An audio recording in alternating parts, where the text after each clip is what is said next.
Good evening everyone. ಈ ವಿಡಿಯೋದಲ್ಲಿ ನಾವು 8th standard social 3rd chapter ancient civilisations of India ಈ ಚಾಪ್ಟರ್ನನ್ನು ಮಾಡ್ತಾ ಇದ್ದೀವಿ. ನೋಡಿ, ಏನು ಏನ್ಷಿಯಂಟ್ ಅಂದರೆ ನಿಮಗೆ ಗೊತ್ತು ಆಲ್ರೆಡಿ, ತುಂಬ ಹಳೇದು ಅಂತ. ಓರಿಯಂಟ್, ಏನ್ಷಿಯಂಟ್ ಇದೆಲ್ಲ ಏನಂದರೆ ತುಂಬ ಹಳೇದು, ಒಂದು 2000-3000 ವರ್ಷದಿಂದ ಆ ರೀತಿ. ಸಿವಿಲೈಸೇಷನ್ಸ್ ಅಂತ ಹೇಳಿದ್ರೆ ನಾಗರಿಕತೆ. ಫಾರ್ ಎಕ್ಸಾಂಪಲ್, ಈಗ ಒಂದು ಊರಿದೆ, ಆ ಊರಲ್ಲಿ ಎಷ್ಟೊಂದು ಥರ ಪ್ರೊಫೆಷನ್ಸ್ ಇದೆ. ಒಬ್ಬರು ಪಾಟ್ ಮಾಡ್ತಾ ಇರ್ತಾರೆ, ಒಬ್ಬರು ಶೂ ಮಾಡ್ತಾ ಇರ್ತಾರೆ, ಇನ್ನೊಬ್ಬರು ಬಟ್ಟೆ ಹೊಲಿತಾ ಇರ್ತಾರೆ, ಒಬ್ಬರು ವ್ಯವಸಾಯ ಮಾಡ್ತಾ ಇರ್ತಾರೆ. ಈ ಎಷ್ಟೊಂದು ರೀತಿ ಪ್ರೊಫೆಷನ್ಸ್ ಇರುತ್ತೆ. ಅವ್ರಿಗೆ ಒಂದು ಸೆಟ್ ಆಫ್ ರೂಲ್ಸ್ ಇರುತ್ತೆ. ಈ ರೀತಿ ಇರೋವಂಥದ್ದನ್ನು ಸಿವಿಲೈಸೇಷನ್ಸ್ ಅಥವಾ ನಾಗರಿಕತೆ ಅಂತ ಕರಿತೀವಿ. ಅದೇ ನಾವು ಕಾಡು ಮನುಷ್ಯರ ಥರ ಇದ್ದು ಒಬ್ಬರ ಮೇಲೆ ಒಬ್ಬರು ರೆಸ್ಪೆಕ್ಟ್ ಕೊಟ್ಕೊಳ್ಳದೆ ಅವ್ರ ಮೇಲೆ ಇವ್ರು ಕಿತ್ತಾಡೋದು, ಇವ್ರ ಮೇಲೆ ಅವ್ರು ಕಿತ್ತಾಡೋದು ಮಾಡಿಕೊಂಡು ಬೇಟೆ ಆಡ್ಕೊಂಡು ಅದೇ ರೀತಿ ಜೀವನ ಮಾಡ್ತಾಯಿದ್ವಿ ಅಂದರೆ, ವಿತೌಟ್ ಎನಿ ಸ್ಟ್ರಕ್ಚರ್ ನಾವು ಜೀವನ ಮಾಡ್ತಾಯಿದ್ವಿ ಅಂದರೆ ಅದನ್ನು ಅನಾಗರಿಕತೆ ಅಂತ ಕರಿತೀವಿ, ಅಥವಾ ಅನ್ಸಿವಿಲೈಸ್ಡ್ ಅಥವಾ ಅನ್ಸಿವಿಲೈಸೇಷನ್ ಅಂತ ಕೂಡ ಕರಿಬೋದು. ಟರ್ಮ್ಸ್ ಬೇರೆ ಬೇರೆ. ಈಗ ಈ ಹಳೆ ಕಾಲದ ಸಿವಿಲೈಸೇಷನ್, ತುಂಬ ಏನ್ಷಿಯಂಟ್ ಸಿವಿಲೈಸೇಷನ್ಸು ಇಂಡಿಯಾದಲ್ಲಿ ಯಾವ್ಯಾವುದಿತ್ತು ನೀವು ಎಷ್ಟೊಂದು ಸರಿ ಕೇಳಿರ್ತೀರ. ಗ್ರೀಕ್, ರೋಮನ್, ಮೆಸೊಪೊಟೋಮಿಯನ್, ಆ ರೀತಿ. ಇಂಡಿಯಾದಲ್ಲಿ ಇರಲಿಲ್ವಾ? ಇಂಡಿಯಾದಲ್ಲಿ ಕೂಡ ಇದ್ವು. ಅದ್ರ ಬಗ್ಗೆ ನೋಡೋಣ ಯಾವ್ಯಾವುದಿತ್ತು ಏನೇನು ಅಂತ. ಇದು ಈ ಚಾಪ್ಟರ್ನ heading. Okay, what are the objectives of this lesson? ಏನೇನು ಕಲಿತೀವಿ ಏನ್ಷಿಯಂಟ್ ಸಿವಿಲೈಸೇಷನ್ಸ್ ಆಫ್ ಇಂಡಿಯಾ ಅಂದರೆ ಯಾವ್ಯಾವುದಿತ್ತು ಅದ್ರ ಬಗ್ಗೆ. First, urbanisation, special features of the cities, town planning, life style and the decline of towns. Urbanisation, city ಥರ ಅಥವಾ ದೊಡ್ಡ ಊರ ಥರ ಯಾವ ರೀತಿ ಬೆಳೀತು ಅದ್ರ ಬಗ್ಗೆ ನೋಡ್ತೀವಿ. ಟೌನ್ ಪ್ಲಾನಿಂಗ್ ಯಾವ ರೀತಿ ಇತ್ತು, ರೋಡ್ಗಳು ಯಾವ ಥರ ಇತ್ತು ಅದ್ರ ಬಗ್ಗೆ. ಲೈಫ್ ಸ್ಟೈಲ್, ಜನ ಯಾವ ರೀತಿ ಬಟ್ಟೆ ಹಾಕ್ತಾಯಿದ್ರು, ಯಾವ ರೀತಿ ಆರ್ನಮೆಂಟ್ಸ್ ಇತ್ತು ಅದ್ರ ಬಗ್ಗೆ. ಮತ್ತು ಯಾವ ರೀತಿ ಈ ಟೌನ್ಸ್ ಎಲ್ಲ ಡಿಕ್ಲೈನ್ ಆಯಿತು, ಅಥವಾ ಯಾವ ರೀತಿ ಈ ಸಿಟಿ ಟೈಪ್ ಬೆಳೆದಿರೋಂಥ ದೊಡ್ಡ ದೊಡ್ಡ ಊರುಗಳೆಲ್ಲ ಬರ್ತಾ ಬರ್ತಾ ಖಾಲಿ ಆದವು ಅದ್ರ ಬಗ್ಗೆ. And also the development of Vedas. ವೇದಗಳು ಯಾವ ರೀತಿ ಬಂತು, ಡೆವಲಪ್ ಆಯಿತು. ನೋಡಿ, ವೇದಗಳು ಅಂದಿದ ತಕ್ಷಣ ನಾವು ರಿಲಿಜಿಯಸ್ ಸೈಡ್ ಕೊಡ್ತಾ ಇಲ್ಲ ಇಲ್ಲಿ, ಯಾಕಂದರೆ ಆ್ಯಸ್ ಎ ಹಿಸ್ಟೋರಿಯನ್ಸ್ ಅಥವಾ ಹಿಸ್ಟ್ರಿ ಸ್ಟೂಡೆಂಟಾಗಿ ಬಂದು ನಾವು ಇದನ್ನು ಏನೇನು ಪ್ರೂಫ್ ಸಿಕ್ಕಿದೆ ಅದ್ರ ಪ್ರಕಾರ, ಒಂದು ಸೈನ್ಸ್ ಪ್ರಕಾರ ಸ್ಟಡಿ ಮಾಡ್ತೀವಿ ನಾವು. ಇದನ್ನು ವೇದಗಳಲ್ಲಿ ಇದೇನೋ ಹೇಳಿದ್ರು ಅದ್ರ ಬಗ್ಗೆ ನಾವು ಏನೂ ಹೋಗಲ್ಲ. ಆ ರೀತಿ ಆ ಡೆವಲಪ್ಮೆಂಟ್ಸ್ ಬಗ್ಗೆ ನೋಡ್ತೀವಿ. ಮತ್ತು ಟೈಪ್ಸ್ ಆಫ್ ವೇದಾಸ್, ಏನು ವೇದಾಸ್ ಅಂದರೆ, ಮತ್ತು ಅದರಲ್ಲಿ ಎಷ್ಟು ವಿಧಗಳಿದೆ, ಮತ್ತು ಆ ವೇದಿಕ್ ಪೀರಿಯಡಲ್ಲಿ ಜನಗಳು ಯಾವ ಥರ ಇದ್ದರು, ಅಂದರೆ ವೇದಗಳಿದ್ದಂಥ ಟೈಮಲ್ಲಿ ಜನಗಳು ಯಾವ ರೀತಿ ಬಿಹೇವ್ ಮಾಡ್ತಾಯಿದ್ರು ಅದ್ರ ಬಗ್ಗೆ ನೋಡೋಣ. ಇದೆಲ್ಲ ಓದ್ತಾ ಓದ್ತಾ ನಿಮಗೆ ಗೊತ್ತಾಗುತ್ತೆ ಏನು ವೇದ ಅಂದರೆ, ವೇದಿಕ್ ಪೀರಿಯಡ್ ಅಂದರೆ ಅಂತ. ಈಗ ಕನ್ಫ್ಯೂಷನ್ ಆದರೂ ಈ ಲೆಸನ್ ಎಂಡ್ ಅಷ್ಟರಲ್ಲಿ ನಿಮ್ಗೆ ಅದೆಲ್ಲ ಕ್ಲಿಯರ್ ಆಗುತ್ತೆ. So coming to the lesson part, when nomadic life became stable.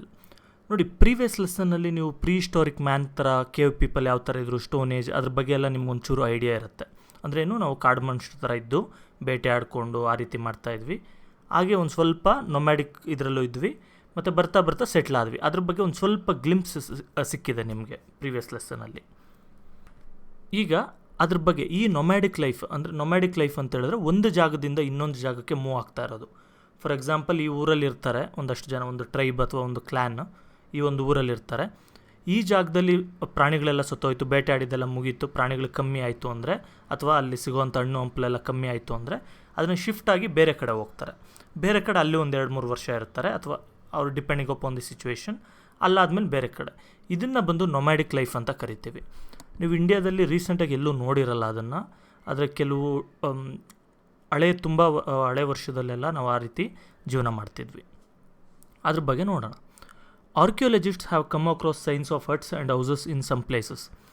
ನೋಡಿ, ಆರ್ಕಿಯೋಲಜಿಸ್ಟ್ಸ್ ಅಂತ ಹೇಳಿದ್ರೆ ನಿಮಗೆ ಸೋರ್ಸಸ್ ಲೆಸನಲ್ಲಿ ಹೇಳಿದ್ನಲ್ಲ, ಭೂಮಿ ಒಳಗೆ ಏನಾದರೂ ಮುಳುಗೋಗಿರೋಂಥ ಮೂಳೆಗಳು ಅಥವಾ ಯಾವುದಾದ್ರು ಒಂದು ಇಟ್ಟಿಗೆಗಳೇನಾದರೂ ಇದ್ದರೆ ಅದನ್ನು ತೆಗೆದು ಅದ್ರ ಬಗ್ಗೆ ಅನಲೈಸ್ ಮಾಡೋವಂಥವ್ರು. ಅವರು ಎಷ್ಟೊಂದು ಮನೆಗಳು, ಗುಡಿಸಲುಗಳೆಲ್ಲ ಅವ್ರಿಗೆ ಸಿಕ್ಕಿದೆ ಎಷ್ಟೊಂದು ಕಡೆ ಭೂಮಿ ಒಳಗೆ. ದೇ ಹ್ಯಾವ್ ಎಕ್ಸ್ಕವೇಟೆಡ್ ಎ ಸೆಲ್ಲರ್ ಇನ್ ಬುರ್ಜಾಮ್ ಇನ್ ಕಾಶ್ಮೀರ್. ಕಾಶ್ಮೀರಲ್ಲಿ ಒಂದು ಜಾಗದಲ್ಲಿ ಒಂದು ಸೆಲ್ಲರ್ನ ಎಕ್ಸ್ಕವೇಟ್ ಮಾಡಿದ್ದಾರೆ. ಸೆಲ್ಲರ್ ಅಂದರೆ ಬೇಸ್ಮೆಂಟ್ ಥರ, ಅಂದರೆ ಈಗ ಗ್ರೌಂಡ್ ಫ್ಲೋರ್ ಇರುತ್ತೆ, ಅದಕ್ಕಿಂತ ಕೆಳಗಡೆ ಒಂದು ಅಂಡರ್ಗ್ರೌಂಡ್ ಥರ ಒಂದು, ಈಗ ಪಾರ್ಕಿಂಗ್ ಸ್ಪೇಸ್ ಇರುತ್ತಲ್ಲ ಆ ರೀತಿ, ಅಂಥದ್ದನ್ನು ಒಂದು ಎಕ್ಸ್ಕವೇಟ್ ಮಾಡಿದ್ದಾರೆ. People of those times use to dig shallow pits in the soil and live in them. ಆ ಕಾಲದ ಜನ ಯಾವ ರೀತಿ ಇದ್ದರು ಅಂತ ಗೊತ್ತಾಯಿತು. ಭೂಮಿಯಲ್ಲಿ ಒಂದು ಹೋಲ್ ಥರ ತೋಡ್ಬಿಟ್ಟು ಅದರಲ್ಲಿ ಅವರು ಜೀವನ ಮಾಡ್ತಾಯಿದ್ರು. There were steps leading to the pits. ಆ ಒಂದು ಆಳಕ್ಕೆ ಅಂಡರ್ಗ್ರೌಂಡ್ ಬಂಕರ್ಸ್ ಟೈಪ್ ಏನಿದೆ ಅದರೊಳಗೆ ಇಳಿಯೋದಕ್ಕೆ ಮೆಟ್ಲುಗಳು ಕೂಡ ಇದ್ವು. These were built in this manner in order to provide protection from the cold weather and the wild animals. ಏನಕ್ಕೆ ಈ ಥರ ಕಟ್ತಾಯಿದ್ರು, ಏನಕ್ಕೆ ತೋಡ್ಬಿಟ್ಟು ಒಂದು ಹಳ್ಳ ಥರ ತೋಡಿ ಅದ್ರ ಮೇಲೆ ಏನೇನೋ ಮನೆ ಥರ ಮಾಡ್ಕೊಂಡು, ಅವೆಲ್ಲ ಏನಕ್ಕೆ ಸರ್ಕಸ್ ಅಂದರೆ, ನೋಡಿ, ತಣ್ಣಗಿರೋ ಗಾಳಿ ಬೀಸಿದಾಗ ಬಂದು ಭೂಮಿ ಒಳಗಿದ್ರಿ ಅಂದರೆ ಅಲ್ಲಿಗೆ ಗಾಳಿ ಹೋಗಲ್ಲ, ಅಷ್ಟು ಮೇಲೇ ಪಾಸ್ ಆಗುತ್ತೆ. ಅದರಿಂದ ಚಳಿ ಇದ್ದಾಗ ಕೂಡ ಸರ್ವೈವ್ ಆಗ್ಬೋದು. ಮತ್ತು ನೀವು ಮೆಟ್ಲು ಥರ ಇಟ್ಟಿದ್ರಿ, ಏಣಿ ನಾರ್ಮಲಾಗಿ ಏಣಿ ಥರ ಅಥವಾ ಮೆಟ್ಲು ಥರ ಇಟ್ಟಿದ್ರಿ ಅಂದರೆ ವೈಲ್ಡ್ ಅನಿಮಲ್ಸ್ ಕೂಡ ಯಾವೂ ಕೆಳಗೆ ಇಳಿಯಲ್ಲ. ನಾರ್ಮಲಾಗಿ ನೀವು ಅದೇ ಥರ ಪ್ಲೈನಲ್ಲಿದ್ರಿ ಅಂದರೆ ಯಾವುದಾದ್ರು ಚಿರತೆ, ಹುಲಿ ಅವೆಲ್ಲ ಕೂಡ ಅಟ್ಯಾಕ್ ಮಾಡೋವಂಥ ಸಾಧ್ಯತೆ ಇರುತ್ತೆ. And also earthen pots have been found inside and outside such pits. ಇಂಥ ಪಿಟ್ಸ್ ಏನಿದೆ, ಈ ಥರ ಒಂದು ಹಳ್ಳದಲ್ಲಿ ಮನೆ ಮಾಡಿರೋವಂಥ ಜಾಗ, ಅಂಥದ್ರ ಹೊರಗಡೆ ಮತ್ತು ಒಳಗಡೆ ಕೂಡ ಎಷ್ಟೊಂದು ಮಡಿಕೆಗಳು, ಪಾಟ್ಗಳೆಲ್ಲ ಕೂಡ ಸಿಕ್ಕಿದೆ. In accordance to the weather condition people cooked food either inside or outside. ಕೆಲವು ಸರಿ ಮನೆ ಒಳಗೆ ಅಡುಗೆ ಮಾಡ್ಕೊಳ್ತಾ ಇದ್ರು, ಕೆಲವು ಸರಿ ಮನೆಯಿಂದ ಹೊರಗಡೆ ಕೂಡ ಅಡುಗೆ ಮಾಡ್ತಿದ್ರು. ಈಗ ನೀವು ಎಷ್ಟೊಂದು ಕಡೆ ಹಳ್ಳಿ ಕಡೆ ಕೂಡ ನೋಡಿರ್ಬೋದು, ಕೆಲವು ಅಡುಗೆ ಎಲ್ಲ ಮನೆ ಒಳಗೆ ಮಾಡ್ತಾ ಇರ್ತಾರೆ, ಕೆಲವನ್ನೆಲ್ಲ ಜಾಸ್ತಿ ಮಾಡಬೇಕು ಹಾಗೆ ಹೇಗೆ ಅಂತ ಹೇಳಿದ್ರೆ ಹೊರಗಡೆ ತಂದು ಕೂಡ ಮಾಡ್ತಾರೆ, ಯಾಕಂದರೆ ಒಳಗಡೆ ತುಂಬ ಸ್ಮೋಕ್ ಬರುತ್ತೆ ಅಂತ. ಹಾಗೆ there is a site named Mehrgarh near the fertile plain of Bolan pass which leads to Iran. ನೋಡಿ, ನಾನು ನಿಮಗೆ ಎಷ್ಟೋ ಸರಿ ಹೇಳಿರ್ತೀನಿ ಬೇರೆ ಬೇರೆ ಲೆಸನ್ಗಳಲ್ಲೆಲ್ಲ, ಪಾಕಿಸ್ತಾನ ಮತ್ತು ಇರಾನ್ ಮಧ್ಯ ಅಫ್ಘಾನಿಸ್ತಾನ ಆ ಸೈಡ್ಗೆ ಹೋಗೋದಕ್ಕೆ ಬಂದು ಬೋಲಾನ್ ಪಾಸ್ ಅಂತ ಒಂದು ಜಾಗ ಇರುತ್ತೆ, ಎರಡು ಬೆಟ್ಟಗಳ ಮಧ್ಯದಲ್ಲಿರುವಂಥ ಜಾಗ. ಆ ಒಂದು ಜಾಗದಲ್ಲಿ ಮೆಹರ್ಗರ್ ಅನ್ನೋ ಜಾಗದಲ್ಲಿ ಇವರಿಗೆ ಒಂದು ಸೈಟ್ ಸಿಕ್ಕಿದೆ. ಮೆಹರ್ಗರ್ ಅನ್ನೋಂಥ ಒಂದು ಸೈಟ್ ಅಂದರೆ ಒಂದು ಜಾಗ ಅಂದ್ಕೊಳ್ಳಿ, ಒಂದು ಊರು ಅಥವಾ ಒಂದು 10 ಮನೆ ಇರುವಂಥ ಏರಿಯಾ, ಆ ರೀತಿ. The people of Mehrgarh were the first ones to have learn the cultivation of barley and wheat crops and the rearing of goat and sheep. ಇಲ್ಲಿ ಸಿಕ್ಕಿರೋಂಥ ಎವಿಡೆನ್ಸಸ್ ಪ್ರಕಾರ ಇವರೇ ಮೊದಲು ನಮ್ಮ ಇಂಡಿಯಾದಲ್ಲಿ ಅಥವಾ ಈ ಒಂದು ಇಂಡಿಯನ್ ಸಬ್ ಕಾಂಟಿನೆಂಟಲ್ಲಿ ಕಲ್ಟಿವೇಷನ್ ಮಾಡೋಕ್ಕೆ ಸ್ಟಾರ್ಟ್ ಮಾಡಿದ್ದು. ಕಲ್ಟಿವೇಷನ್ ಅಂತ ಹೇಳಿದ್ರೆ ಈಗ ವ್ಯವಸಾಯ ಮಾಡ್ತಾರಲ್ಲ ಆ ರೀತಿ, ಬಾರ್ಲಿ, ವೀಟ್ ಕ್ರಾಪ್ಸ್ ಇದೆಲ್ಲ ಬೆಳೀತಾಯಿದ್ರು. ಮತ್ತು ಮೇಕೆ ಮತ್ತು ಶೀಪ್ ಅಂದರೆ ಕುರಿ, ಈ ಕುರಿ ಕೂಡ ಸಾಕ್ತಾಯಿದ್ರು ಅಲ್ಲಿ. This is the first village that has come to our notice. ನೋಡಿ, ಇದಕ್ಕಿಂತ ಹಳೇದು ಕೂಡ ಇರ್ಬೋದು, ಆದರೆ ನಮಗೆ ಗೊತ್ತಿಲ್ಲ, ಯಾಕಂದರೆ ಅದೆಲ್ಲ ಕಾರ್ಬನ್ ಟೆಸ್ಟಿಂಗ್ ಮೆಥಡ್ ಅದೆಲ್ಲ ಬೇರೆ ಬೇರೆ ಮೆಥಡ್ಸಲ್ಲಿ ಅವರು ಐಡೆಂಟಿಫೈ ಮಾಡಿರ್ತಾರೆ. ಅದ್ರ ಪ್ರಕಾರ ಈಗಿರೋಂಥ ಇನ್ಫಾರ್ಮೇಷನ್ ಪ್ರಕಾರ ಇವರೇನೆ ಫಸ್ಟ್ ಇದೆಲ್ಲ ಸ್ಟಾರ್ಟ್ ಮಾಡಿದ್ದು. The people of Mehrgarh lived in houses. ಇವರೆಲ್ಲ ಮನೆಗಳಲ್ಲಿದ್ದರು. Some houses had 4 or more rooms. ಕೆಲವು ಮನೆಗಳಲ್ಲಿ 4ಕ್ಕಿಂತ ಜಾಸ್ತಿ ರೂಮ್ಗಳು ಕೂಡ ಇದ್ವು. Many sites have been discovered here which not only have the fossils of animals but also graves. ನೋಡಿ, ಇಲ್ಲಿ ಎಷ್ಟೊಂದು ಜಾಗಗಳೆಲ್ಲ ಸಿಕ್ಕಿದೆ, ಸೈಟ್ಗಳೆಲ್ಲ. ಇಲ್ಲಿ ಏನಂತ ಹೇಳಿದ್ರೆ ಬರೀ ಅನಿಮಲ್ ಫಾಸಿಲ್ಸ್ ಮಾತ್ರ ಅಲ್ಲ, ಫಾಸಿಲ್ಸ್ ಅಂದರೆ ನಿಮ್ಗೆ ಗೊತ್ತಲ್ಲ, ಮೂಳೆ ಅದೆಲ್ಲ. ಅದ್ರ ಜೊತೆ ಗ್ರೇವ್ಸ್ ಅಂದರೆ ಸಮಾಧಿಗಳು, ಈ ರೀತಿ ಸಮಾಧಿಗಳು ಕೂಡ ಸಿಕ್ಕಿದೆ. People and animals used to be buried together here. ಆ ಕಾಲದ ಆಚಾರದ ಪ್ರಕಾರ ಮನುಷ್ಯರ ಜೊತೆ ಅನಿಮಲ್ಸ್ನ ಕೂಡ ಬರಿ ಮಾಡ್ತಾಯಿದ್ರು. ಅಂದರೆ ಮನುಷ್ಯರ ಜೊತೆ ಅಂತ ಹೇಳಿದ್ರೆ ಅವ್ರು ಸಾಕಿರೋಂಥ ಪ್ರಾಣಿಯಾದ್ರು ಇದ್ದರೆ ಜೊತೆಯಲ್ಲಿ ಬರಿ ಮಾಡೋದು ಅದು ಆಗಿರುತ್ತೆ. ಕೆಲವು ಕೇಸಸ್ಸಲ್ಲಿ ಈಗ ಯಾವುದೋ ಒಂದು ಮನೆಯಲ್ಲಿ ಪ್ರೀತಿಯಾಗಿ ಸಾಕಿರೋಂಥ ಒಂದು ಪ್ರಾಣಿ ಇರುತ್ತೆ, ಅದು ಸತ್ತೋದಾಗ ಅದಕ್ಕೆ ಸಪ್ರೇಟ್ ಸಮಾಧಿ ಕಟ್ಸೋದು ಕೂಡ ಆಗಿರ್ಬೋದು. ಈ ರೀತಿ ದಿ ಫಸ್ಟ್ ಅರ್ಬನೈಸೇಷನ್ ಅಂದರೆ ಇಷ್ಟೇ.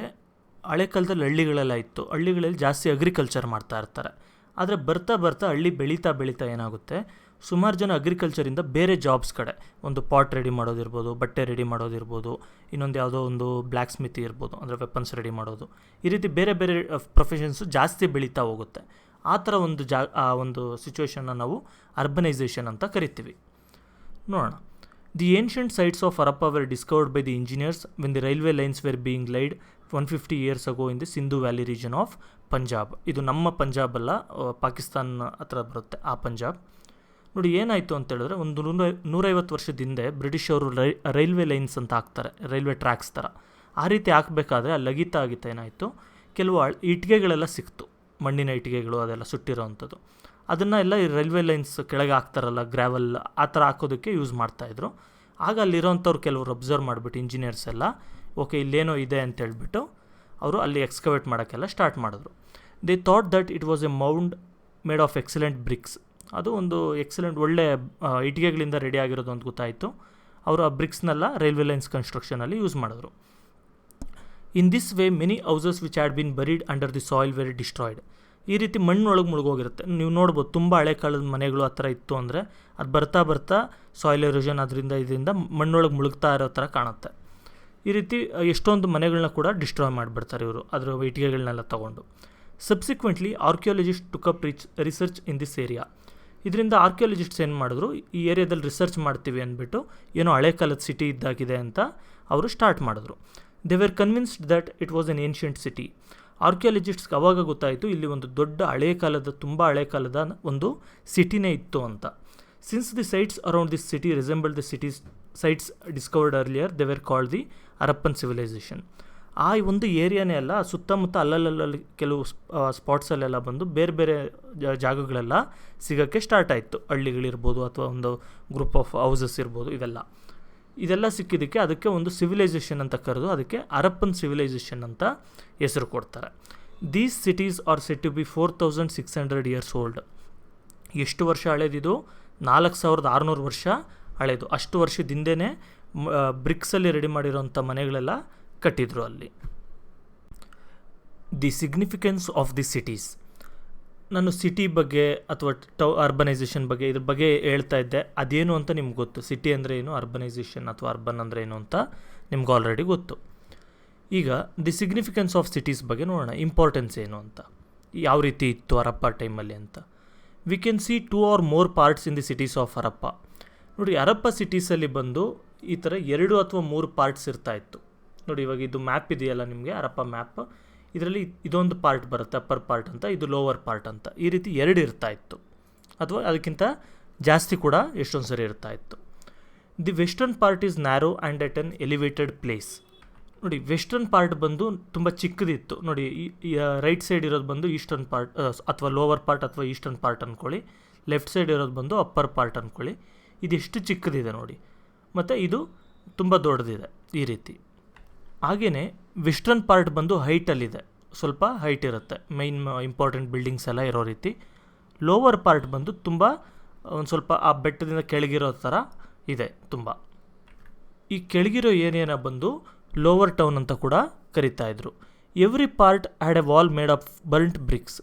ನೋಡಿ, ಪ್ರತಿಯೊಂದು ಪಾರ್ಟಲ್ಲಿ ಸಿಟಿಯಲ್ಲಿ ಎಲ್ಲ ಕಡೆ ಕೂಡ ಇಟ್ಟಿಗೆ ಯೂಸ್ ಮಾಡ್ತಾಯಿದ್ರು. ಇಟ್ಟಿಗೆ ಅಂದರೆ ಸುಟ್ಟಿರೋ ಅಂಥ ಇಟ್ಟಿಗೆ. ಅದೇನು ಡಿಫ್ರೆನ್ಸ್ ಏನಿರುತ್ತೆ, ನಾವು ಇವಾಗ ಯೂಸ್ ಮಾಡೋ ಅಂಥವು ಕೂಡ ಸುಟ್ಟಿರೋ ಇಟ್ಟಿಗೆನೇ ಅಲ್ವಾ. ಆದರೆ ಆ ಕಾಲದಲ್ಲಿ ಅದು ಟೆಕ್ನಾಲಜಿ ತುಂಬ ಹೊಸದು, ಅವ್ರಿಗೆ ಎಷ್ಟೊಂದು ಜನಕ್ಕೆ ಅದು ಗೊತ್ತಿರಲಿಲ್ಲ. ಅಂಥ ಟೈಮಲ್ಲಿ ಸುಟ್ಟಿರೋ ಇಟ್ಟಿಗೆಯಲ್ಲೇ ಇವರು ಬಿಲ್ಡಿಂಗ್ಗಳನ್ನ ಕಟ್ಟಿದರು. Since the bricks around them were placed in an interlocking manner, the walls were very strong. ಈ ಬ್ರಿಕ್ಸ್ ಇಟ್ಟಿಗೆಗಳನ್ನೆಲ್ಲ ಬಂದು ಇಂಟರ್ಲಾಕಿಂಗ್ ಮ್ಯಾನರಲ್ಲಿ ಹಾಕಿದರು. ಇಂಟರ್ಲಾಕಿಂಗ್ ಮ್ಯಾನರ್ ಅಂತ ಹೇಳಿದ್ರೆ ನೋಡಿ, ಈ ರೀತಿ ಒಂದ್ರ ಮೇಲೆ ಒಂದು ಇಡೋವು ಕೂಡ ಒಂದು ಸ್ವಲ್ಪ ಇವೆಲ್ಲ 2 ಇಟ್ಟರು ಅಂದರೆ ಅದ್ರ ಮಧ್ಯದಲ್ಲಿ ಇಡ್ತಾರೆ. ಈ ರೀತಿ ಇಂಟರ್ಲಾಕಿಂಗ್ ಮ್ಯಾನರ್. ಈ ಥರ ಇದ್ದರೆ ಗೋಡೆ ಗಟ್ಟಿಯಾಗಿರುತ್ತೆ. ನೀವು ಬೇಕಾದ್ರೆ ಏನಾದರೂ ಬಿಲ್ಡಿಂಗ್ ಬ್ಲಾಕ್ಸ್ ಏನಾದರೂ ಇತ್ತು ಅಂದರೆ ಅದ್ರ ಮೇಲೂ ಈ ಥರ ಇಟ್ಟು ನೋಡಿ. ಈ ಥರ ಇಟ್ಟರೆ ಎಷ್ಟು ಗಟ್ಟಿಗೆ ಬರುತ್ತೆ ಆ ಒಂದು ವಾಲು, ಅಥವಾ ಒಂದ್ರ ಮೇಲೆ ಒಂದು ಡೈರೆಕ್ಟಾಗಿ ನಾರ್ಮಲಾಗಿ ಇಟ್ಟೋದ್ರೆ ಯಾವ ರೀತಿ ಬರುತ್ತೆ ಅಂತ ಚೆಕ್ ಮಾಡ್ಬೋದು ನೀವು. There were not worthy buildings inside the citadel. ಈ ಸಿಟೆಡಲ್ ಅಂತ ಹೇಳಿದ್ರೆ ಈ ಜಾಗ ಅಂದ್ಕೊಳ್ಳಿ. ಫಾರ್ ಎಕ್ಸಾಂಪಲ್ ನೋಡಿ, ಈ ಸಿಟೆಡಲ್ ಅಂತ ಹೇಳಿದ್ರೆ ಇಲ್ಲಿ ಇಂಪಾರ್ಟೆಂಟ್ ಇರುತ್ತೆ. ಈಗ ಬೆಂಗಳೂರಲ್ಲಿ ಟೌನ್ ಹಾಲ್ ಯಾವ ಥರ ಇದೆ ಅದನ್ನು ಸಿಟೆಡಲ್ ಅಂತ ಕರಿತೀವಿ. ಆ ರೀತಿ ಇಂಪಾರ್ಟೆಂಟ್ ಬಿಲ್ಡಿಂಗ್ಸ್ ಎಲ್ಲ ಇಲ್ಲಿರೋ ಅಂಥದ್ದು. Mohenjodaro, one of the cities had A water tank. Mohenjodaro ಅಂತ ಒಂದು ಸಿಟಿ ಇದೆ ಈ ಹರಪ್ಪ ಸಿವಿಲೈಸೇಷನಲ್ಲಿ. ಅಲ್ಲಿ ಒಂದು ವಾಟರ್ ಟ್ಯಾಂಕ್ ಕೂಡ ಇತ್ತು. ವಾಟರ್ ಟ್ಯಾಂಕ್ ಅಂತ ಹೇಳಿದ್ರೆ ಒಂದು ಸ್ವಿಮ್ಮಿಂಗ್ ಪೂಲ್ ಥರ ಇದೆ. ಇದನ್ನೆಲ್ಲ ಸ್ಕಾಲರ್ಸ್ ಎಲ್ಲ ಬಂದು, ತುಂಬ ಹಿಸ್ಟೋರಿಯನ್ಸ್ ಎಲ್ಲ ಬಂದು ಬಾತ್ ಟ್ಯಾಂಕ್ ಅಂತ ಕರೀತಾರೆ. ಏನಿಲ್ಲ, ನಾವು ಕಲ್ಯಾಣಿ ನೋಡ್ತೀವಲ್ವ ದೇವಸ್ಥಾನಗಳಲ್ಲಿ, ಆ ರೀತಿ ಇರುತ್ತೆ ಇದು. ನೋಡಿ, ಇದೊಂದು ಸ್ವಿಮ್ಮಿಂಗ್ ಪೂಲ್ ಥರ. ಇಲ್ಲಿ ಸ್ನಾನ ಮಾಡೋದಕ್ಕೆ ಅಥವಾ ಅವರು ರಿಲಿಜಿಯಸ್ ಬಾತ್ಸ್, ಇವಾಗ ನಾವು ಯಾವುದಾದ್ರು ದೇವಸ್ಥಾನದ ಹತ್ರ ಹೋಗಿ ಮುಳುಗಿ ಎದ್ದೇಳ್ತೀವಲ್ವ, ಅಂಥದಕ್ಕೆಲ್ಲ ಯೂಸ್ ಮಾಡ್ತಾಯಿದ್ರು. ಇಲ್ಲೂ ಕೂಡ ಸುಟ್ಟಿರೋಂಥ ಇಟ್ಟಿಗೆ ಯೂಸ್ ಮಾಡಿ ಇದನ್ನು ಕಟ್ಟಿದ್ದಾರೆ. ಹೊಸ್ದಾಗಿ ಕಟ್ಟಿರೋದಲ್ಲ ಈ ಒಂದು ಕಲ್ಯಾಣಿ ಅಥವಾ ಸ್ವಿಮ್ಮಿಂಗ್ ಪೂಲ್ ಅನ್ನೋವಂಥದ್ದು. ಇದು ಕಟ್ಟಿ 4600 ವರ್ಷ ಮೇಲೆ ಆಗಿರೋವಂಥದ್ದು. It is built of bricks so as to prevent the seepage of water from the tank. ಅಂದರೆ ಇಟ್ಟಿಗೆ ಯೂಸ್ ಮಾಡಿ ಕಟ್ಟಿದ್ದಾರೆ, ನೀರು ಸೋರೋಗಬಾರ್ದು ಅಂತ. The bath tank has steps on either sides to go down and has rooms all around. ಈ bath tank ಸುತ್ತೂ ಕೂಡ ಮೆಟ್ಲುಗಳಿದೆ, ಇಳಿಯೋದಕ್ಕೆ ಹತ್ತೋದಕ್ಕೆಲ್ಲ ಮೆಟ್ಲುಗಳು ಅದೆಲ್ಲ ಇದೆ. ಮತ್ತು ಇದ್ರ ಸುತ್ತಮುತ್ತ ಅಲ್ಲಲ್ಲಿ ಡ್ರೆಸ್ ಚೇಂಜ್ ಮಾಡೋದಕ್ಕೆ ಅದಕ್ಕೆ ಅಂತ ರೂಮ್ಗಳು ಕೂಡ ಎಷ್ಟೊಂದಿದೆ. The water was probably supplied to the tank by a well. ನೋಡಿ, ನಾರ್ಮಲಿ ವಾಟರ್ ಯಾವ ರೀತಿ ಸಪ್ಲೈ ಆಗಿರ್ಬೋದು ನಮ್ಮ ಎಸ್ಟಿಮೇಷನ್ ಪ್ರಕಾರ, ಒಂದು ಯಾವುದಾದ್ರು ಬಾವಿಯಿಂದ ಅಂತ ಕನ್ಸಿಡರ್ ಮಾಡ್ಬೋದು. And the used water was let out. Use ಮಾಡಿರೋಂಥ ನೀರನ್ನ ಮಾಮೂಲಿ ಇಲ್ಲಿ ಸ್ವಿಮ್ಮಿಂಗ್ ಪೂಲಲ್ಲಿ ಯಾವ ರೀತಿ ಈಚೆ ಹಾಕ್ತಾರೆ ಆ ರೀತಿ ಅಲ್ಲೂ ಈಚೆ ಹಾಕ್ತಾಯಿದ್ರು. Probably very important people use to take bath in this pool on special occasions. ನೋಡಿ ನಾರ್ಮಲ್ ಏನಾಗಿದ್ರು ಎಲ್ಲರಿಗೂ ಇಲ್ಲಿ ಅಲೋ ಇರ್ತಿರ್ಲಿಲ್ಲ. ತುಂಬ ಇಂಪಾರ್ಟೆಂಟ್ ಈಗ ಯಾರು ಪೂಜಾರಿಗಳಿದ್ದರೆ ಆ ಥರದವರು, ಅಥವಾ ತುಂಬ ಮೈನ್ ಲೀಡರ್ಸ್ ಯಾರಾದರೂ ಇದ್ದರೆ ಅಂಥವ್ರು, ಅಥವಾ ತುಂಬ ರಿಚ್ ಪೀಪಲ್ ಅಂಥವ್ರು ಮಾತ್ರ ಅಲ್ಲಿ ಸ್ಪೆಷಲ್ ಒಕೇಶನ್ಸಲ್ಲಿ ಯಾವ್ದಾದ್ರು ಪೂಜೆ ಮಾಡಬೇಕು ಅಥವಾ ಏನಾದರೂ ಹಬ್ಬ ಇದೆ ಅಂಥ ಟೈಮಲ್ಲಿ ಮಾತ್ರ ಅದನ್ನು ಯೂಸ್ ಮಾಡ್ತಾಯಿದ್ರು ಅನ್ನೋದು ನಾವು ಆ ರೀತಿ ಅಂದ್ಕೊಂಡಿರೋದಷ್ಟೆ. Fire altars have been discovered in the other cities like Kalibangan and Lothal. ನೋಡಿ ಇನ್ನೂ ಕೆಲವು ಸಿಟೀಸ್ ಇದೆ, ಕಾಲಿಬಂಗನ್ ಮತ್ತು ಲೋಥಾಲ್ ಅಂತೆಲ್ಲ ಹೇಳ್ಬಿಟ್ಟು. ಈ ಜಾಗದಲ್ಲಿ ಫೈರ್ ಆಲ್ಟರ್ಸ್ ಅಂದರೆ ಹೋಮ ಮಾಡೋಕ್ಕೆ ಹಾಕುವಂಥ ಜಾಗಗಳು ಕೂಡ ಸಿಕ್ಕಿದೆ. Mohenjodaro, Harappa and Lothal add constructed systematic ಗ್ರ್ಯಾನರೀಸ್. ನೋಡಿ ಗ್ರ್ಯಾನರೀಸ್ ಅಂತ ಹೇಳಿದ್ರೆ ಬಂದು ಅಕ್ಕಿ, ಬೇಳೆ, ಗೋಧಿ ಇದೆಲ್ಲ ಸ್ಟೋರ್ ಮಾಡೋಕ್ಕೆ ಯೂಸ್ ಮಾಡೋವಂಥ, ಕಾಳುಗಳನ್ನ ಸ್ಟೋರ್ ಮಾಡೋಕ್ಕೆ ಯೂಸ್ ಮಾಡೋವಂಥ ಒಂದು ಜಾಗ. ಅದು ಕಣಗಳು ಅಂತ ಕರೀತಾರೆ ಕೆಲವು ಕಡೆ ಜಸ್ಟ್ ಒಂದು ಭೂಮಿಯಲ್ಲಿ ತೋಡ್ಬಿಟ್ಟು ಅದಕ್ಕೆಲ್ಲ ಕ್ಲೀನ್ ಮಾಡಿಬಿಟ್ಟು ಅದಕ್ಕೆ ಒಂದು ಸಗಣಿಯಲ್ಲಿ ಕ್ಲೀನಾಗಿ ಸಾರಿಸಿ ಅದರಲ್ಲಿ ರಾಗಿ ಎಲ್ಲ ಸ್ಟೋರ್ ಮಾಡ್ತಾರೆ, ಆ ರೀತಿ ಇದೆ. ಆ ಥರ ಗ್ರ್ಯಾನರೀಸ್ ಕೂಡ ಎಷ್ಟೊಂದು ಈ ಸೈಡ್ ಇರುತ್ತೆ. ನೋಡಿ ಇಲ್ಲಿ ಸಿಕ್ಕಿರೋವಂಥ ಒಬ್ಬ ವ್ಯಕ್ತಿದು ವಿಗ್ರಹ ಸಿಕ್ಕಿದೆ, ಯಾವ ರೀತಿ ಇರ್ತಿದ್ರು ಅಂತ ಆ ಟೈಮಲ್ಲಿ ಗೊತ್ತಾಗುತ್ತೆ ನಮಗೆ. ಮತ್ತು ಅದರದ್ದೊಂದು ನಾನು ಇವಾಗ ಇಮೇಜ್ ತೋರಿಸೋದಲ್ಲ, ಅದನ್ನೇ ಬ್ಲ್ಯಾಕ್ ಆ್ಯಂಡ್ ವೈಟಲ್ಲಿ ನಿಮ್ಗೆ ಇಮೇಜ್ ಇದೆ, ಇಟ್ಟಿಗೆಗಳಲ್ಲಿ ಕಟ್ಟಿರೋವಂಥ ಒಂದು ಬಾತ್. ಈಗ ನಾವು ಟೌನ್ ಪ್ಲ್ಯಾನಿಂಗ್ ಯಾವ ರೀತಿ ಇತ್ತು ಅದ್ರ ಬಗ್ಗೆ ನೋಡೋಣ. The lower town in the low lying area of the city was the place of habitation of the people. ಈ ಲೋ ಲಯಿಂಗ್ ಏರಿಯಾ ಏನಿದೆ, ಜಸ್ಟ್ ಸೆಕೆಂಡ್, ಓಕೆ, ಈ ಲೋವರ್ ಏರಿಯಾ ಏನಿದೆ ಇದೆಲ್ಲ ಜನಗಳು ವಾಸ ಮಾಡೋವಂಥ ಜಾಗ ಆಗಿತ್ತು. It was constructed in a very methodological manner. ತುಂಬ ಮೆಥಡ್ಸ್ ಯೂಸ್ ಮಾಡಿ ಒಂದು ಸಿಸ್ಟಮ್ಯಾಟಿಕ್ಕಾಗಿ ಅದನ್ನು ಕಟ್ಟಿಸಿದ್ರು. Systematically laid out houses, roads and drains that can be seen here. ನೋಡಿ ಈ ಪಿಕ್ಚರಲ್ಲಿ ನೋಡ್ಬೋದು ನೀವು, ರೋಡ್ಸ್ ಕೂಡ ಎಲ್ಲ ಇವಾಗ ಯಾವ ಥರ ಸ್ಟ್ರೈಟ್ ರೋಡ್ಸ್ ಇದೆ ಆ ರೀತಿಯೇ ಇದೆ, ತುಂಬ ಕ್ಲಮ್ಸಿಯಾಗಿಲ್ಲ, ಕರೆಕ್ಟಾಗಿ ಲೇಔಟ್ ಪ್ಲ್ಯಾನಿಂಗ್ ನಡೆದಿತ್ತು. ಜೊತೆಗೆ ಡ್ರೈನ್ಸ್ ಕೂಡ ಇತ್ತು. ಇವಾಗ ಏನು ಮೋರಿಗಳಿದೆ ರೋಡ್ ಪಕ್ಕದಲ್ಲಿ ಆ ರೀತಿ ಮೋರಿಗಳಿತ್ತು, ಅದ್ರಲ್ಲಿ ಸೀವೇಜ್ ಕೂಡ ಅದರಲ್ಲೇ ಹೋಗ್ತಾ ಇತ್ತು. Almost every person lived in either 1 or 2 storeyed houses. ಇಲ್ಲಿ 1 ಫ್ಲೋರ್ ಇರೋವಂಥ ಮನೆಗಳಿದ್ವು ಅಥವಾ 2 ಫ್ಲೋರ್ ಇರೋವಂಥ ಮನೆಗಳು ಕೂಡ ಇತ್ತು. ಪ್ರತಿಯೊಬ್ಬರು ಅಂಥದ್ರಲ್ಲೇ ಜೀವನ ಮಾಡ್ತಾಯಿದ್ರು. The houses were built of bricks and had strong walls. ಈ ಮನೆಗಳೆಲ್ಲ ಬಂದು ಬ್ರಿಕ್ಸ್, ಇಟ್ಟಿಗೆಗಳಿಂದ ಕಟ್ಟಿದ್ರು ಮತ್ತು ಗೋಡೆಗಳೆಲ್ಲ ತುಂಬ ಗಟ್ಟಿ ಇತ್ತು. There were rooms all around the courtyard inside. ನೋಡಿ ಒಳಗಡೆ ಬಂದು ಎಷ್ಟೊಂದು ರೂಮ್ಗಳೆಲ್ಲ ಕೂಡ ಇರ್ತಾಯಿತ್ತು. The main door faced the street. ಇವಾಗ ಕೂಡ ನಿಮ್ಮ ಮನೆಗಳೆಲ್ಲ ಯಾವ ರೀತಿ ರೋಡ್ಗೆ ಫೇಸ್ ಆಗಿರುತ್ತಲ್ವಾ, ಈಗ ರೋಡ್ ಎಲ್ಲೋಗಿದೆ ಅಂದರೆ ಆ ಕಡೆಗೆ ಫೇಸ್ ಆಗಿರೋ ಥರನೇ ಅವಾಗೂ ಇತ್ತು. None of the windows opened on to the streets. ಈಗ ವಿಂಡೋಸ್ ಓಪನ್ ಮಾಡೋದು ಕೆಲವು ನೋಡಿರ್ತೀರ ನೀವು, ಮನೆಯಿಂದ ಕಿಟಕಿ ತೆಗೆದ್ರೆ ಅಂದರೆ ಈಚೆಗೆ ಮೂವ್ ಆಗುತ್ತೆ, ಆ ರೀತಿ ಇರಲಿಲ್ಲ. ಯಾವುದೇ ಕಿಟಕಿ ಓಪನ್ ಮಾಡಬೇಕಂದ್ರೂ ಕೂಡ ಆ ಡೋರು ಒಳಕ್ಕೆ ಮೂವ್ ಆಗ್ತಾಯಿತ್ತು.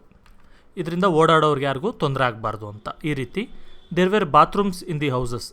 ಮನೆಗಳಲ್ಲೆಲ್ಲ ಕೂಡ ಅವಾಗೇ ಬಾತ್ರೂಮ್ಸ್ ಇತ್ತು. ನೋಡಿ ನಾವು ಅದೆಲ್ಲ ಇವಾಗ ಕಟ್ಟಿಸ್ತಾ ಇದ್ದೀವಿ ಸ್ವಚ್ಛ ಭಾರತ್ ಅಂತ, ಆ ಟೈಮಲ್ಲೇ ಕೂಡ ಇಂಡೋರ್ ಟಾಯ್ಲೆಟ್ಸ್ ಎಲ್ಲ ಇರ್ತಾಯಿತ್ತು. Some houses had wells which supplied water. ಎಷ್ಟೋ ಮನೆಗಳಿಗೆ ಒಂದೊಂದು ಮನೇಲಿ ಅವ್ರವ್ರಿಗೆ ಒಂದೊಂದು ಬಾವಿಗಳು ಕೂಡ ಇರ್ತಾಯಿತ್ತು, ಅದರಿಂದ ಅವ್ರು ಬೇಕಾಗಿರೋಂಥ ನೀರೆಲ್ಲ ಅದರಿಂದ ತೊಗೊತಾಯಿದ್ರು. ನೀವು ಹಳ್ಳಿ ಕಡೆ ಎಲ್ಲ ನೋಡಿರ್ಬೋದು, ಮನೆಗಳಲ್ಲೆಲ್ಲ ಅವ್ರಿಗೆ ಬಾವಿ ಇರುತ್ತೆ, ಅಲ್ಲಿಂದ ಅವರು ನೀರು ಯೂಸ್ ಮಾಡ್ತಾರೆ. ಹಾಗೆ the cities had neatly laid out underground sewage system. ನೋಡಿ ಇದು ಹೇಳ್ಬೇಕಂದ್ರೆ ತುಂಬ ಫಸ್ಟ್ ಅಂತ ಹೇಳ್ಬೋದು ಈ ಥರ ಇರೋವಂಥದ್ದು.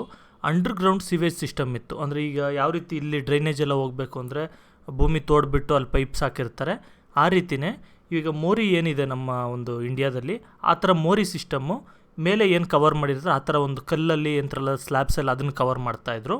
ಅದರಲ್ಲಿ ಡ್ರೈನೇಜ್ ಎಲ್ಲ ಮೂವ್ ಆಗ್ತಾಯಿತ್ತು. The drains were built of brick and covered with stone slabs. ಇಲ್ಲೂ ಮೋರಿಗಳು ಹೆಂಗೆ ಇಟ್ಟಿಗೆಯಲ್ಲಿ ಕಟ್ತಾರೆ ಆ ರೀತಿ ಇಟ್ಟಿಗೆಯಲ್ಲಿ ಕಟ್ತಾಯಿದ್ರು, ಮತ್ತು ಅದನ್ನು ಸ್ಟೋನ್ ಸ್ಲ್ಯಾಬ್ಸಿಂದ ಕವರ್ ಮಾಡ್ತಾಯಿದ್ರು. The gutter of each house was linked to the main drain outside and enabled the flow of dirty water from the house to the main drain. ನೋಡಿ ನಾರ್ಮಲಾಗಿ ಮನೆಯಿಂದ ಒಂದು ಪೈಪ್ ಥರ ಅಥವಾ ಒಂದು ಕಾಲುವೆ ಥರ ಮಾಡಿಬಿಟ್ಟು ಏನೇನು ಗಲೀಜು ಬರುತ್ತೋ ಅದೆಲ್ಲ ಆ ಮೋರಿಗೆ ಹೋಗ್ತಾಯಿತ್ತು. ಆ ಮೋರಿಯಿಂದ ಮೈನ್ ಡ್ರೈನ್ಗೆಲ್ಲ ಹೋಗ್ತಾಯಿತ್ತು. ಒಂದು ದೊಡ್ಡ ಮೋರಿ ಅಂತ ಇವಾಗ ಏನು ಕರಿತೀವಿ ಆ ರೀತಿ ಅದಕ್ಕೂ ಕನೆಕ್ಟ್ ಆಗ್ತಾಯಿತ್ತು. Holes were created in the drains to enable timely cleaning of them. ಅಲ್ಲಲ್ಲಿ ಇವಾಗ ಚೇಂಬರಲ್ಲಿ ಹೋಲ್ಸ್ ಎಲ್ಲ ಕ್ರಿಯೇಟ್ ಮಾಡಿರ್ತಾರಲ್ಲ, ರೋಡಲ್ಲಿ ನೋಡಿರ್ತೀರಲ್ಲ, ಆ ರೀತಿ ಅದಕ್ಕೂ ಕೂಡ ಅಲ್ಲಲ್ಲಿ ಹೋಲ್ಸ್ ಕ್ರಿಯೇಟ್ ಮಾಡ್ತಾಯಿದ್ರು. ಯಾಕಂದರೆ ಏನಾದ್ರು ಕ್ಲಾಗ್ ಆಗಿತ್ತಂದರೆ ಅದನ್ನು ಕ್ಲೀನ್ ಮಾಡೋಕ್ಕೆ ಅಂಥೇಳಿ. ಈಗ ಟೌನ್ ಪ್ಲ್ಯಾನಿಂಗ್ ಯಾವ ರೀತಿ ಇತ್ತು ಅಂತೆಲ್ಲ ತಿಳ್ಕೊಂಡ್ವಿ. ರೋಡ್ಗಳು ಯಾವ ಥರ ಇತ್ತು, ಮನೆಗಳು ಯಾವ ಥರ ಕಟ್ತಾಯಿದ್ರು, ಡ್ರೈನ್ ಸಿಸ್ಟಮ್ಸ್ ಯಾವ ರೀತಿ ವರ್ಕ್ ಆಗ್ತಾಯಿತ್ತು. ಈಗ ಈ ಟೌನಲ್ಲಿ ಜನಗಳು ಯಾವ ಥರ ಇದ್ದರು, ಏನೇನು ಮಾಡ್ತಿದ್ರು, ಆ್ಯಕ್ಟಿವಿಟೀಸ್ ಏನು, ಅದ್ರ ಬಗ್ಗೆ ನೋಡೋಣ. Apart from houses, precious stones and metals were also found. ಬರೀ ಮನೆಗಳು ಮಾತ್ರ ಸಿಗಲಿಲ್ಲ, ಇಲ್ಲಿ ಎಷ್ಟೊಂದು ಪ್ರೀಷಿಯಸ್ ಆರ್ನಮೆಂಟ್ಸ್ ಅಂದರೆ ಜ್ಯುವೆಲ್ರಿಗೆಲ್ಲ ಯೂಸ್ ಮಾಡೋವಂಥ ಕಲ್ಲುಗಳು ಅಂಥದ್ದು ಸಿಕ್ಕಿದೆ, ಮತ್ತು ಎಷ್ಟೊಂದು ಬ್ರಾನ್ಸ್ ಥರ ಮೆಟಲ್ಸ್ ಕೂಡ ಸಿಕ್ಕಿದೆ. Most of the objects found were beads and seals. ಇಲ್ಲಿ ಸಿಕ್ಕಿರೋಂಥ ಆಬ್ಜೆಕ್ಟ್ಸಲ್ಲಿ ಜಾಸ್ತಿ ಬಂದು ಬೀಡ್ಸ್, ಒಂದು ಬೀಡ್ಸ್ ಅಂದರೆ ಮಣಿಗಳು ಯೂಸ್ ಮಾಡ್ತಾರಲ್ಲ ಸರಗಳಿಗೆ, ಅದೆಲ್ಲ ಆ ಥರದ್ದು, ಮತ್ತು ಸೀಲ್ ಅಂದರೆ ಈಗ ಸ್ಟ್ಯಾಂಪ್ ಒತ್ತಕ್ಕೆಲ್ಲ ಯೂಸ್ ಮಾಡ್ತೀವಲ್ವ ಅಂಥದ್ದು. ನೋಡಿ ಇಲ್ಲಿ ಹರಪ್ಪಗೆ ರಿಲೇಟ್ ಆಗಿರೋಂಥ ಎಷ್ಟೊಂದು ಸೀಲ್ಸ್ ಎಲ್ಲ ಇಲ್ಲಿದೆ. ಏನಂತ ಹೇಳಿದ್ರೆ ಇದೊಂದು ಸೀಲ್ ಟೈಪ್ ಇರುತ್ತೆ, ಕಲ್ಲು ಮೇಲೆ ಕೆತ್ತನೆ ಮಾಡಿಟ್ಟಿರ್ತಾರೆ. ನಿಮ್ಗೆ ಏನತ್ರ ಮೇಲಾದರೂ ಒತ್ತಬೇಕಂದ್ರೆ ಒಂದು ಅಗ್ರಿಮೆಂಟ್ ಮೇಲೆ ಅಲ್ಲೆಲ್ಲ ಏನೇನು ಡೀಟೇಲ್ಸ್ ಅಂತೆಲ್ಲ ಒಂದು ಜೇಡಿ ಮಣ್ಣಿಂದ ಮಾಡಿರೋಂಥ ಒಂದು ಪ್ಲೇಟ್ ಮೇಲೆಲ್ಲ ಬರೀತಾರೆ. ಬರೆದ್ಬಿಟ್ಟು ಈ ಒಂದು ಸೀಲ್ನ ಅದರ ಎಂಡಲ್ಲಿ ಪ್ರೆಸ್ ಮಾಡ್ತಾರೆ. ಅದು ಪ್ರೆಸ್ ಮಾಡಿ ಅದನ್ನು ಸುಟ್ಟ ಮೇಲೆ ಅಥವಾ ಒಣಗಿಸಿದ ಮೇಲೆ ಅದೊಂದಲ್ಲಿ ಒಂದು ಪೇಪರ್ ಟೈಪ್ ಅಥವಾ ಒಂದು ಗಟ್ಟಿಯಾಗಿ ಕಲ್ಲು ಥರ ಇರುತ್ತೆ. ಅದನ್ನು ಬೇರೆ ಕಡೆ ತೋರಿಸ್ಬಿಟ್ಟು ಇಂಥ ಅಗ್ರಿಮೆಂಟ್ ಆಗಿದೆ ಹಾಗೆ ಹೀಗೆ ಅಂತೆಲ್ಲ ಮಾತಾಡ್ತಾರೆ. ಅದು the layout of the town reveals the existence of administrative class. ಈ ಟೌನ್ ಲೇಔಟ್ ಎಲ್ಲ ನೋಡಿದ್ವಿ ಅಂತ ಹೇಳಿದ್ರೆ ಇಲ್ಲಿ ಅಡ್ಮಿನಿಸ್ಟ್ರೇಟಿವ್ ಕ್ಲಾಸ್ ಅಥವಾ ರೂಲರ್ಸ್ ಕೂಡ ಇದ್ದರು ಅಂತ ನಮಗೆ ಗೊತ್ತಾಗುತ್ತೆ. The people of this place may have used expensive metals, gems and jewellery. ನೋಡಿರಿ, ಈ ಜನ ಅಡ್ಮಿನಿಸ್ಟ್ರೇಟಿವ್ ಕ್ಲಾಸಿಗೆ ಸೇರಿರೋಂಥ ಜನ ಎಕ್ಸ್ಪೆನ್ಸಿವ್ ಮೆಟಲ್ಸ್ ಅಂದರೆ ತುಂಬ ಕಾಸ್ಟ್ಲಿ ಮೆಟಲ್ಸ್ ಇರ್ಬೋದು, ಕಾಸ್ಟ್ಲಿ ಡೈಮಂಡ್ ಟೈಪ್ ಹಳೆ ಕಾಲದಲ್ಲಿ ಏನು ಜೆಮ್ಸ್ ಇತ್ತು ಅಂಥದ್ದು, ಜ್ಯುವೆಲ್ರಿ ಎಲ್ಲ ಯೂಸ್ ಮಾಡ್ತಾಯಿದ್ರು ಅಂತ ಗೊತ್ತಾಗುತ್ತೆ. ಸೇಮ್ ಇವಾಗೂ ಕೂಡ ಎಲ್ಲ ಶ್ರೀಮಂತರೆಲ್ಲ ಅದೇ ರೀತಿ ಪ್ರೀಷಿಯಸ್ ಮೆಟಲ್ಸ್, ಗೋಲ್ಡ್, ಸಿಲ್ವರ್ ಎಲ್ಲ ಯೂಸ್ ಮಾಡೋ ಹಾಗೆ. The beads were probably used by the common people. ಈ ಮಣಿಗಳೆಲ್ಲ ಬರುತ್ತಲ್ಲ ಅಂಥದನ್ನೆಲ್ಲ ಕಾಮನ್ ಪೀಪಲ್ ಯೂಸ್ ಮಾಡ್ತಾಯಿದ್ರು, ಬಡವರು ಅಥವಾ ನಾರ್ಮಲ್ ಜನ. There is an unknown script on the seals. ಈ ಸೀಲ್ಗಳ ಮೇಲೆ ನೀವು ಅಬ್ಸರ್ವ್ ಮಾಡ್ಬೋದು, ಏನೋ ಬರೆದಿದ್ದಾರೆ, ನೋಡಿದ್ದೀರಾ ಇಲ್ಲೆಲ್ಲ ಏನೇನೋ ಬರೆದಿದ್ದಾರೆ. ಇದೆಲ್ಲ ಆ ಕಾಲದಲ್ಲಿದ್ದಂಥ ಒಂದು ಸ್ಕ್ರಿಪ್ಟ್, ಇದು ಬರೆದಿರೋಂಥ ಒಂದು ಆಲ್ಫಾಬೆಟ್ಸ್. ಇದೇನು ಅಂತ ನಮಗಿನ್ನೂ ಅರ್ಥ ಆಗಿಲ್ಲ. This reveals that there was no dearth of literate people. ಇದರಿಂದ ನಮಗೇನು ಗೊತ್ತಾಯಿತು, ಈ ಥರ ಸೀಲೆಲ್ಲ ಹಾಕಿದ್ದಾರೆ ಅಂದರೆ ಎಷ್ಟೋ ಜನ ಅಲ್ಲಿ ಲಿಟ್ರೇಟ್ ಆಗಿದ್ರು, ಎಷ್ಟೊಂದು ಜನ ಓದೋಕ್ಕೆ ಬರೆಯೋಕ್ಕೆ ಬರ್ತಿತ್ತು ಅಂತ ನಮ್ಗೆ ಗೊತ್ತಾಗುತ್ತೆ. This enabled the engraving of scripts on thousands of seals. ಇದರಿಂದ ಏನು ಗೊತ್ತಾಗುತ್ತೆ ನಮಗೆ, ಈ ಥರ ಸಾವಿರಾರು ಸೀಲ್ಗಳು ಸಿಕ್ಕಿದೆ ನಮಗೆ. ಅದ್ರ ಪ್ರಕಾರ ಎಷ್ಟೋ ಜನಗಳಿಗೆ, ತುಂಬ ಜಾಸ್ತಿ ಜನಕ್ಕೆ ಲಿಟ್ರಸಿ ಇತ್ತು ಅಂತ ಗೊತ್ತಾಯಿತು. The people of Harappan culture had depended on agriculture and trade. ಈಗ ಹರಪ್ಪನ್ ಕಲ್ಚರಲ್ಲಿ ಏನು ಮಾಡ್ತಾಯಿದ್ರು ಜಾಸ್ತಿ, ಈಗ ಹಳ್ಳಿಯಲ್ಲಿ ಎಲ್ಲೋ ಬಂದು ಒಂದು ವ್ಯವಸಾಯ ಮಾಡ್ತಾ ಇರ್ತಾರೆ, ಸಿಟಿಯಲ್ಲಿ ಬಂದು ಇನ್ನೊಂದು ಯಾವುದೋ ಒಂದು ಕೆಲಸ ಮಾಡ್ತಾ ಇರ್ತಾರೆ. ಈ ಒಂದು ಹರಪ್ಪನ್ ಕಲ್ಚರಲ್ಲಿ ಅಲ್ಲಿ ಜನ ಏನತ್ರ ಮೇಲೆ ಡಿಪೆಂಡ್ ಆಗಿದ್ರು ಅಂದರೆ, ಒಂದು ಬಂದು ಅಗ್ರಿಕಲ್ಚರ್ ವ್ಯವಸಾಯ ಮಾಡೋದು, ಇನ್ನೊಂದು ಬಂದು ಬಿಸ್ನೆಸ್ ಟ್ರೇಡ್ ಮಾಡೋದು. Wheat, barley, pulses and mustard were the main crops. ಇವೆಲ್ಲ ಕೂಡ ಮೈನ್ ಕ್ರಾಪ್ಸ್ ಆಗಿತ್ತು. They had learn to grow cotton and weave cloth from it. ಇವರು ಈ ಟೈಮಲ್ಲೇ ಇವರು ಕಾಟನ್ ಬೆಳೆಯೋದು, ಹತ್ತಿ ಬೆಳೆಯೋದನ್ನು ಕಲ್ತಿದ್ರು, ಮತ್ತು ಅದರಿಂದ ಬಟ್ಟೆ ನೇಯೋದು ಅಂತಾರಲ್ಲ, ಬಟ್ಟೆ ಥರ ರೆಡಿ ಮಾಡೋದು ಹತ್ತಿನ, ಆ ರೀತಿ ಕೂಡ ಇವರಿಗೆ ಬರ್ತಿತ್ತು.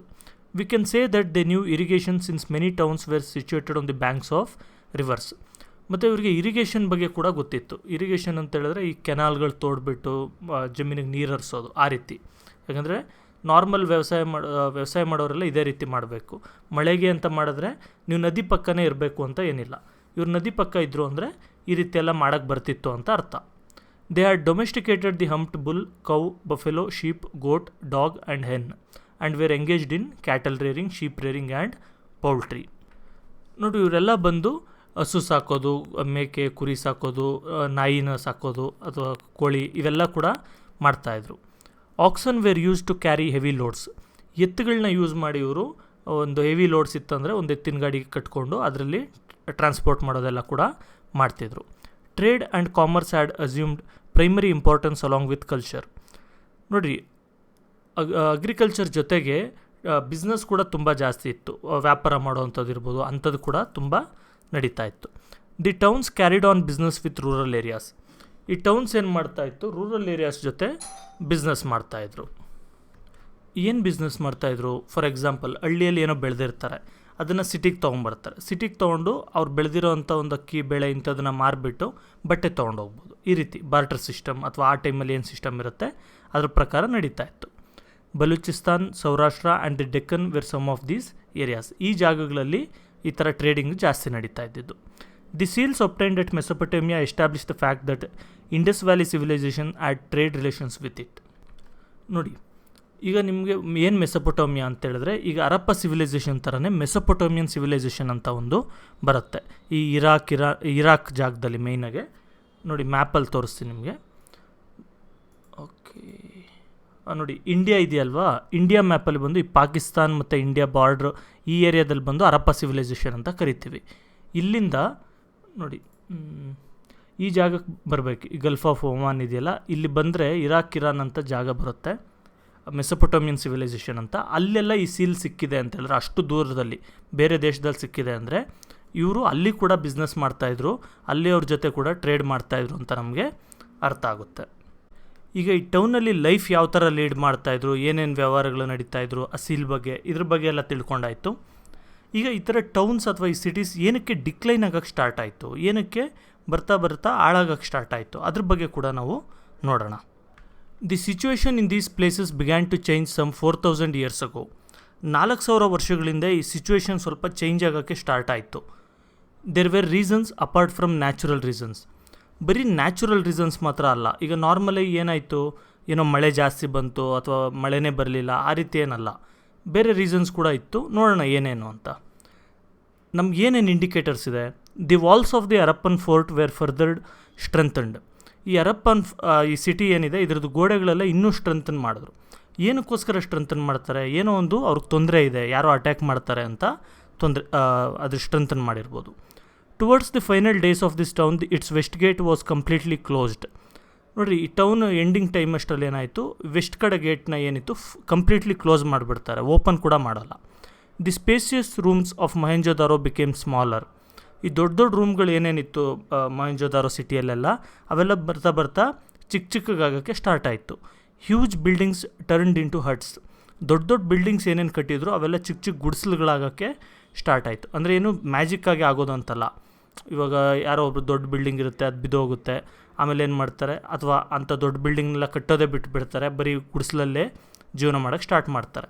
ಅಂದರೆ ಏನು, ಬಡತನನೂ ಕೂಡ ಸ್ಟಾರ್ಟ್ ಆಗ್ತಾಯಿದೆ ಅಂತ ಅರ್ಥ. ನೈದರ್ ದಿ ಟೌನ್ ಪ್ಲಾನಿಂಗ್ ನಾರ್ the road planning was systematic at this time. ಬರ್ತಾ ಬರ್ತಾ ಏನಾಯಿತು, ಟೌನ್ ಪ್ಲಾನಿಂಗ್ ಕೂಡ ಕರೆಕ್ಟಾಗಿರಲ್ಲ. ಓಕೆ, ಈ ಥರ ಗೋಡೆ ಇರಬೇಕು, ಈ ಥರ ರೋಡ್ ಇರಬೇಕು, ಅದು ಕೂಡ ಇರ್ತಿರ್ಲಿಲ್ಲ. ಮತ್ತು ರೋಡಲ್ಲಿರೋ ಡ್ರೈನೇಜ್ ಸಿಸ್ಟಮ್ ಇರ್ಬೋದು, ಅದೇನೂ ಕೂಡ ಸಿಸ್ಟಮ್ಯಾಟಿಕ್ಕಾಗೆ ಇರ್ತಿರಲಿಲ್ಲ. ತುಂಬ ಚೇಂಜಸ್ ಆಗೋಯಿತು. Historians have given various explanations for the decline of these towns. ನೋಡಿ, ಹಿಸ್ಟೋರಿಯನ್ಸ್ ಬಂದು ಇದಕ್ಕೆ ಏನಕ್ಕಾಗಿರ್ಬೋದು, ನಮ್ಗೆ ಏನಾಯಿತು ಅಂತ ಗೊತ್ತಾಯಿತು. ಈಗ ಈ ಒಂದು ಸ್ಟಾರ್ಟಿಂಗ್ ಸ್ಟೇಜಲ್ಲೆಲ್ಲ ಬಂದು ದೊಡ್ಡ ದೊಡ್ಡ ಬಿಲ್ಡಿಂಗ್ಸ್ ಇತ್ತು, ಮತ್ತು ಒಳ್ಳೆ ಪ್ಲ್ಯಾನಿಂಗ್ ಎಲ್ಲ ಇತ್ತು, ನನಗೆ ಎಕ್ಸ್ಪ್ಲೈನ್ ಮಾಡಿದಾಗ ಆ ರೀತಿ ಎಲ್ಲ ಇತ್ತು. ಆದರೆ ಎಂಡಿಂಗ್ ಸ್ಟೇಜಿಗೆ ಬರೋ ಅಷ್ಟರಲ್ಲಿ ಸ್ವಲ್ಪ ಸ್ವಲ್ಪ ಚೇಂಜ್ ಆಗಿರೋಂಥ ಕ್ಲೂಸ್ ಎಲ್ಲ ಸಿಕ್ತು. ಏನೇನಕ್ಕಾಗಿರ್ಬೋದು ಅಂತ ಕೆಲವರು ಅಂದ್ಕೊಳ್ತಾರೆ, ನೋಡೋಣ.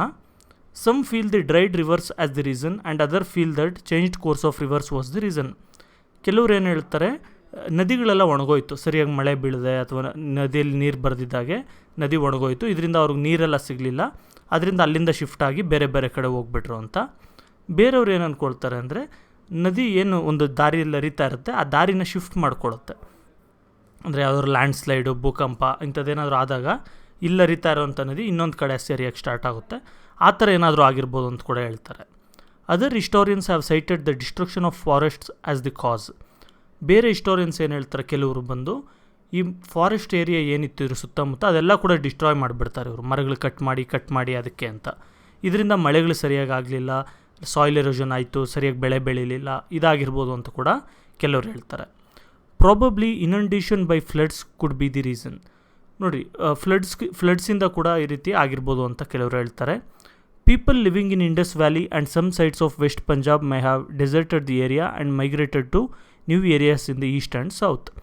ಈ ಒಂದು ಜಾಗದಲ್ಲಿ ಇದ್ದಿದ್ದಂಥ ಜನಗಳೆಲ್ಲ ಬಂದು ಆ ಜಾಗನ ಬಿಟ್ಬಿಟ್ಟು, ಡೆಸರ್ಟೆಡ್ ಅಂತ ಹೇಳಿದ್ರೆ ಬಿಟ್ಬಿಡೋದು ಆ ಜಾಗನ, ಅದನ್ನು ಬಿಟ್ಬಿಟ್ಟು ಬೇರೆ ಹೊಸ ಏರಿಯಾ ಈಸ್ಟ್ ಸೈಡು ಮತ್ತು ಸೌತ್ ಸೈಡ್ ಬೇರೆ ಏರಿಯಾಗಳಿಗೆ, ಇನ್ನು ಚೆನ್ನಾಗಿ ಅಗ್ರಿಕಲ್ಚರ್ ಆಗುವಂಥ ಜಾಗ, ಆ ಥರ ಅವ್ರಿಗೆ ಸೂಟೇಬಲ್ ಜಾಗಗಳಿಗೆ ಶಿಫ್ಟ್ ಆದರು. This civilisation survived in Lothal town of Gujarat for some more years. ಗುಜರಾತಲ್ಲಿ ಲೋಥಾಲ್ ಅಂತ ಒಂದು ಟೌನ್ ಇದೆ, ಅಲ್ಲಿ ಈ ಸಿವಿಲೈಸೇಷನ್ ಇನ್ನೂ ಸುಮಾರು ವರ್ಷ ಸರ್ವೈವ್ ಆಗುತ್ತೆ. The Indus valley civilisation as remained an evidence of maturity of the Indian civilisation. ನೋಡಿ, ಈ ಇಂಡಸ್ ವ್ಯಾಲಿ ಸಿವಿಲೈಸೇಷನ್ ಏನು ಕರಿತೀವಿ ನಾವು, ಹರಪ್ಪ ಸಿವಿಲೈಸೇಷನ್ ಅಥವಾ ಇಂಡಸ್ ವ್ಯಾಲಿ ಸಿವಿಲೈಸೇಷನ್ ಅಂತ, ಇದು ಬಂದು ತುಂಬ ಇಂಪಾರ್ಟೆಂಟ್ ಆಗಿದೆ. ಅಂದರೆ ಆ ಟೈಮಲ್ಲೇ 4,500 ವರ್ಷದಿಂದ ನಾವು ಯಾವ ರೀತಿ ಡೆವಲಪ್ ಆಗಿದ್ವಿ ಅಂತ ನಮಗೆ ಹೇಳ್ಕೊಡುತ್ತೆ ಅಥವಾ ನಮಗೆ ತೋರಿಸುತ್ತೆ. ಈಗ ನಾವು ಇಂಡಸ್ ವ್ಯಾಲಿ ಸಿವಿಲೈಸೇಷನ್ ಬಗ್ಗೆ ಅಥವಾ ಹರಪ್ಪನ್ ಸಿವಿಲೈಸೇಷನ್, ಈ ಸಿಟೀಸ್ ಯಾವ ಥರ ಇತ್ತು, ಟೌನ್ ಪ್ಲ್ಯಾನಿಂಗ್, ಟೌನ್ ಲೈಫ್ ಯಾವ ಥರ ಇತ್ತು, ಡಿಕ್ಲೈನ್ ಆಗೋಕ್ಕೆ ಏನಾಯಿತು, ಇದ್ರ ಬಗ್ಗೆ ಎಲ್ಲ ನೋಡಿದ್ವಿ. ನೋಡಿ ನೀವು ಇದಕ್ಕೆ ಜಸ್ಟ್ ನೀವೇನು ಮಾಡ್ಬೋದು ಅಂತ ಹೇಳಿದ್ರೆ ಕೆಲವು ವಿಡಿಯೋಸ್ ಬರುತ್ತೆ, ಅನಿಮೇಟೆಡ್ ವಿಡಿಯೋಸ್ ಯೂಟ್ಯೂಬಲ್ಲಿ. ಜಸ್ಟ್ ನೀವು ಹರಪ್ಪನ್ ಸಿವಿಲೈಸೇಷನ್ ಅನಿಮೇಷನ್ ಅಂತ ಕೊಟ್ಟರೆ ಈ ರೀತಿ ಎಷ್ಟೊಂದು ವಿಡಿಯೋಸ್ ಬರುತ್ತೆ. ಇದೆಲ್ಲ ನೋಡಿದ್ರಿ ಅಂದರೆ 1-2 ವಿಡಿಯೋಸ್ ನೋಡಿದ್ರಿ ಅಂದರೆ ನಿಮ್ಗೆ ಇದ್ರ ಬಗ್ಗೆ ಫುಲ್ಲಿ ಐಡಿಯಾ ಸಿಗುತ್ತೆ ನಿಮಗೆ. ನಾನು ವಿಡಿಯೋ ಅದನ್ನು ಹಾಕಿದೆ ಅಂತ ಹೇಳಿದ್ರೆ ಅಥವಾ ಒಂದು ಟ್ರೈಲರ್ ತೋರಿಸೋದು ಏನೇ ಮಾಡಿದ್ರು, ಆ ಇಮೇಜಸ್ ಯೂಸ್ ಮಾಡಿದ್ರು ನನ್ನ ವಿಡಿಯೋ ಕಟ್ ಮಾಡಿಸ್ತಾ ಇದ್ದಾರೆ. ಅದಕ್ಕೆ ನಾನು ಎಷ್ಟೊಂದು ವಿಡಿಯೋದೆಲ್ಲ ಪ್ರಾಬ್ಲಮ್ ಆಗಿದೆ. ಅದಕ್ಕೆ ನಾನು ಅದನ್ನು ಪೋಸ್ಟ್ ಮಾಡೋಕ್ಕೆ ಹೋಗ್ತಾಯಿಲ್ಲ. ನೀವು ಜಸ್ಟ್ ಯೂಟ್ಯೂಬಲ್ಲಿ ಸರ್ಚ್ ಮಾಡಿ ಹರಪ್ಪನ್ ಸಿವಿಲೈಸೇಷನ್ ಅನಿಮೇಷನ್ ಅಂತ ಸರ್ಚ್ ಮಾಡಿದ್ರೆ ನಿಮಗೆ ಫುಲ್ಲಿ ಅದ್ರ ಬಗ್ಗೆ ಡೀಟೇಲ್ ಇರೋವಂಥ ವಿಡಿಯೋಸು ಸುಮಾರು ಸಿಗುತ್ತೆ.